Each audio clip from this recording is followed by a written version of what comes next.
Supreme court Bahujan Samaj के केवल एकमात्र सीनियर एडवोकेट सुप्रीम कोर्ट से उनको आमंत्रित करता हूं कि वो अपने विचार रखिए। मान्यवर के.एस. चौहान जी। साथियों, भारत का संविधान हमें सब अधिकार देता है, लेकिन क्या असल में वो अधिकार हमें मिल रहे हैं? बहुत 45-50 साल के संघर्ष में हमारे सामाजिक आंदोलन चलाने वाले लोगों ने उसमें बदलाव लाने के लिए ये दूसरी पार्टी गठित की। जब वो पहली पार्टी रास्ता भटक गई तो दूसरी पार्टी को बनाया गया। हम देश में संविधान का राज लाना चाहते हैं।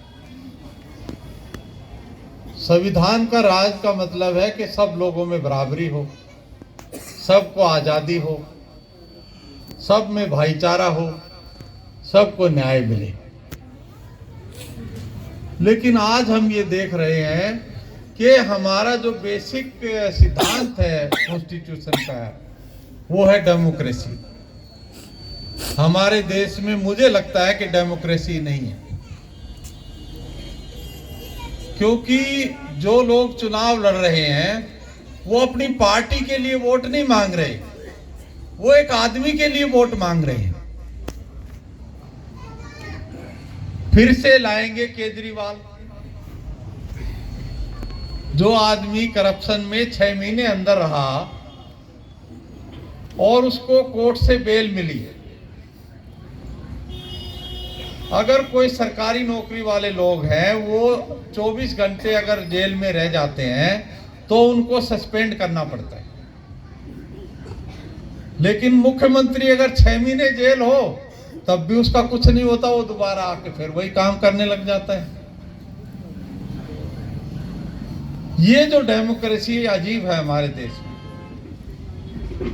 हम जो संवैधानिक डेमोक्रेसी है उसको लाना चाहते हैं।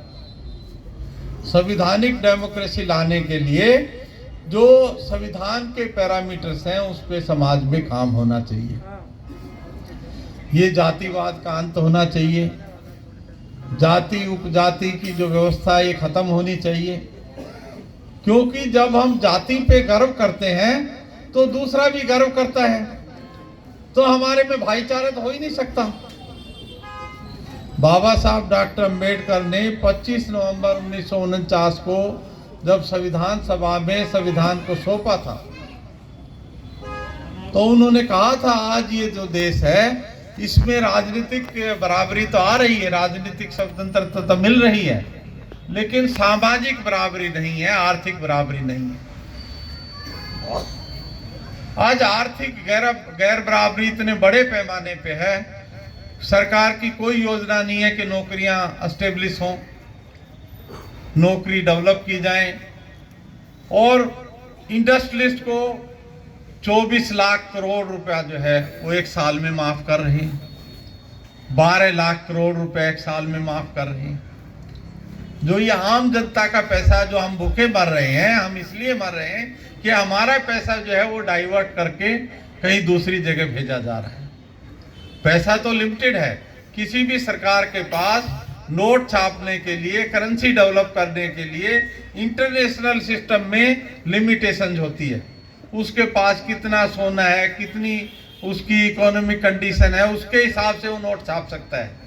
अपनी मर्जी से कोई कुछ भी नहीं कर सकता। तो वो जब अर्थव्यवस्था जब हम देखते हैं तो हमारा जो देश है उसमें जो उन्होंने हालात पैदा किए हैं कि हम भूखमरी के कगार पे खड़े हैं। ये जो पार्टी है ये समाज के सभी तबकों को रिप्रेजेंट करती है। इसकी लीडरशिप में भी सभी तरह के लोग हैं, और जो गलतियां बीएसपी के पीरियड में हुई वो गलतियां हम ऑलरेडी करेक्ट भी कर चुके हैं, क्योंकि जो शेड्यूल कास्ट का लीडरशिप उसमें आई, उसने आगे जो बैकवर्ड क्लास हमारे साथ लगा था उनको लीडरशिप नहीं दिया। तो हमने अभी तक भी बैकवर्ड क्लास का प्रेसिडेंट अपनी पार्टी में रखा है। तो ये जो पार्टी है ये सब तरह के लोगों को रिप्रेजेंट करती है। ये जो पार्टी है अगर इसको पूरे देश में आप खड़ा करेंगे तो निश्चित तौर पे बदलाव आएगा। दूसरी एक और भी पहलू है कि जो कम पढ़े लिखे लोग होते हैं, ये जो पूरा जो सारा सिस्टम जो चल रहा है वो एक आंदोलन के जरिए चल रहा है। अभी इनके बहुत सारे बाबा हैं, आजकल वो इनका कुंभ चल रहा है। अगर आप उसका इंटरव्यू देखें तो हर बाबा एक वीडियो में ये जरूर कहता है कि इसका मुझे पता नहीं है, वैसे मैं इसके बारे में ऐसा विचार रखता हूँ। जब उसको पूरी जानकारी नहीं है और हमारे मूर्ख लोग ये समझते हैं कि वो बहुत बड़ा ज्ञानी है और उसकी वजह से वो अंधविश्वास में धकेले जा रहे हैं। अब कितने लोग मरे होंगे, वो 30 लोग डिक्लेयर किए, लेकिन ट्रकों से भर के वहां से जूते सैंडल जो है उनको हटाया गया है, तो हजारों लोग मरे होंगे। मैं पता नहीं 7वीं 8वीं में पढ़ता था, तो हम बहादुरगढ़ के पास अपने गांव से दिल्ली आ रहे थे, तो आपको ध्यान होगा कि ट्रेन के ऊपर ट्रेन चढ़ गई थी बहादुरगढ़ में, ऐसा एक्सीडेंट हुआ था। तो हम बाई चांस वहीं थे, बहुत जोर से आवाज आई तो बस वाले ने बस रोक दी, सब लोग उसको देखने चले गए। तो हजारों लोग मरे थे, लेकिन उन्होंने 3 आदमी डिक्लेयर किए थे। तो ये जो नंबर है ये हमेशा इस तरह से डिक्लेयर होता है। ये जो सारी व्यवस्था है इसको हम तभी बदल पाएंगे जब हम निस्वार्थ भाव से और संवैधानिक मूल्यों पे काम करेंगे। आज हम देख रहे हैं कि एक आदमी कॉन्ट्रैक्ट पे नौकरी कर रहा है, वो कॉन्ट्रैक्ट पे नौकरी कर रहा है, उसको 15,000 रुपए मिल रहे हैं। वही काम रेगुलर आदमी कर रहा है, उसको 70,000 रुपए मिल रहे हैं।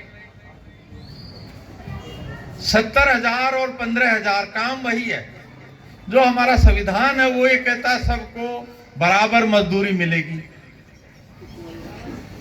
अब जो नौकरी 240 दिन से ज्यादा के लिए है, हमारे संविधान की मैंडेट है कि 240 दिन से ज्यादा की अगर कोई नौकरी है तो आपको रेगुलर आदमी रखना पड़ेगा, लेकिन सालों साल वो इस तरह का रख रहे हैं।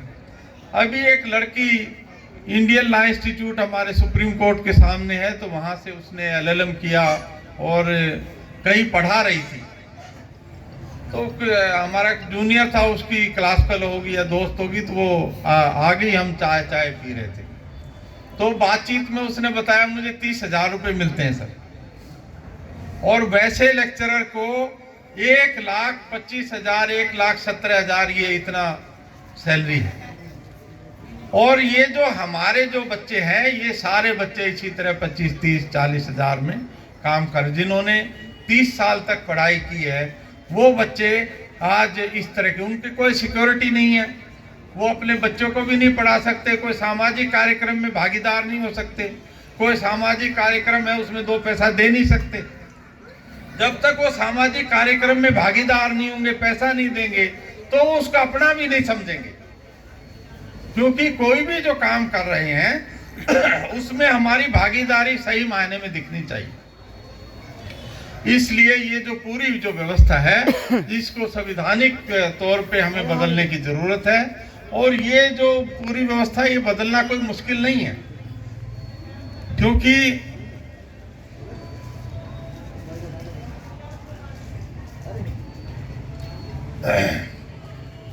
जो वोटर्स हैं वो सब अभावग्रस्त लोग हैं। 90% जो पॉपुलेशन है वो SC ST OBC की है, और उनके पास रिसोर्सेज कुछ भी नहीं है। 80% जो रिसोर्सेज हैं देश के, वो 1% की पॉपुलेशन के पास है। पैसा जो 80% है देश का, वो 1% पॉपुलेशन के पास है। तो आप ये देखिए कि जो पैसे का इतना कंसंट्रेशन है ये क्यों हुआ।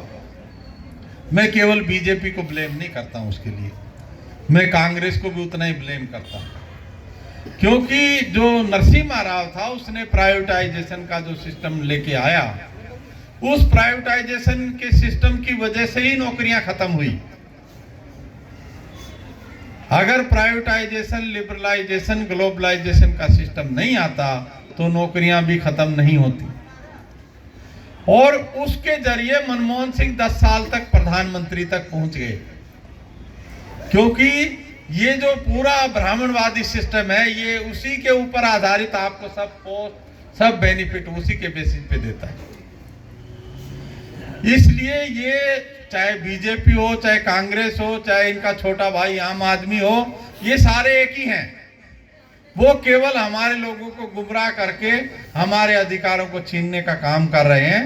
इसलिए हमें बहुत बड़े पैमाने पे जागरूक होने की जरूरत है और इस पार्टी को पूरे देश में खड़ा करने की जरूरत है। केवल हमारे यहाँ से अजय जीनवाल को चुनाव जिताएं, सीमा निर्मल को जिताएं, मकवाना जी को जिताएं, इससे काम नहीं चलेगा।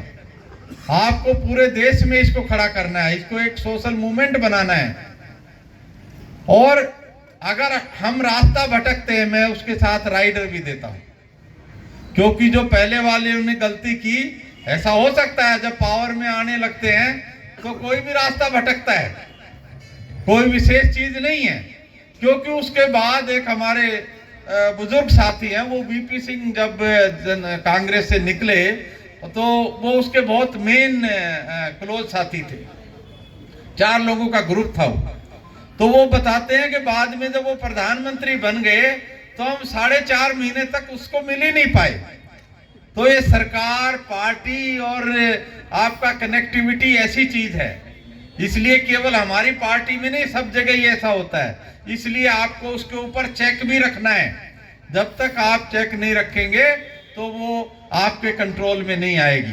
क्योंकि ये नहीं सोचना है कि भाई ये तो अच्छा आदमी है। कोई आदमी जो राजनीति में आएगा वो उतना अच्छा नहीं होता।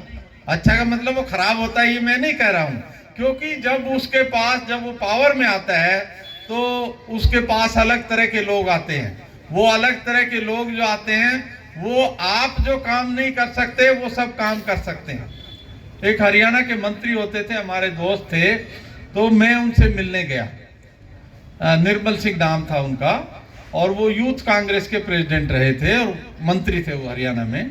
तो उसके अंदर जब उसके रूम में गए तो 3 आदमी बैठे थे, वो तीनों ओम प्रकाश चौटाला जब मुख्यमंत्री होता था उसके साथ दिखते थे। तो मैंने कहा भाई साहब क्या बात है, आप लोकदल में जाओगे? तो कहने लगा भाई वकील साहब बात यह है कि इनको मैं कहूँ इस आदमी को मार के आ जा तो वो कल वो काम करके आएगा, और कोई आदमी नहीं कर सकता। तो ये तो कुर्सी के ब्याह रखे हैं। तो ये जो पूरी व्यवस्था है इसको आपने चेक करना है। मतलब मैं केवल वोट मांगने का, पार्टी को खड़ी करने की बात नहीं कर रहा हूं। आपको उस पार्टी के ऊपर कंट्रोल भी रखना है। जब तक आप कंट्रोल नहीं रखेंगे तो बहुत लंबे टाइम तक वो सही तरीके से नहीं चलेगी। जो भी आदमी उसमें काम करने वाले अच्छे भी होते हैं, और जब वो पावर मिलती है तो एक अलग तरह का सिस्टम काम करता है। इसलिए आपको उसके ऊपर क्रॉस चेक हमेशा रखना चाहिए। हमारा जो संवैधानिक सिस्टम है उस सिस्टम में सब लोगों को बराबर की भागीदारी मिलनी चाहिए। उसके लिए संविधान में कुछ भी करने की जरूरत नहीं। जैसे प्राइवेटाइजेशन हुआ, सरकार ने कोई आज तक कोई अमेंडमेंट नहीं किया। कॉन्स्टिट्यूशन में प्राइवेटाइजेशन लागू करने के लिए कोई अमेंडमेंट नहीं हुआ। उसके बावजूद प्राइवेटाइजेशन को लागू हुए 1991 से आज हम 2025 में हैं, 35 साल हो गए। तो ये जो पूरा सिस्टम है, ये जो चलाने वाले लोग हैं वो पूरा सिस्टम डिटरमाइन करते हैं। उसके बाद जो जुडिशरी में और दूसरे इंस्टीट्यूशन में भी जो काम करने वाले लोग होते हैं वो भी कोई बहुत इंडिपेंडेंट मैं समझता हूँ नहीं होते। इसलिए अगर हमारे लोग कॉम्पिटेंट होंगे तो हम उसको कंट्रोल करने में कामयाब होंगे।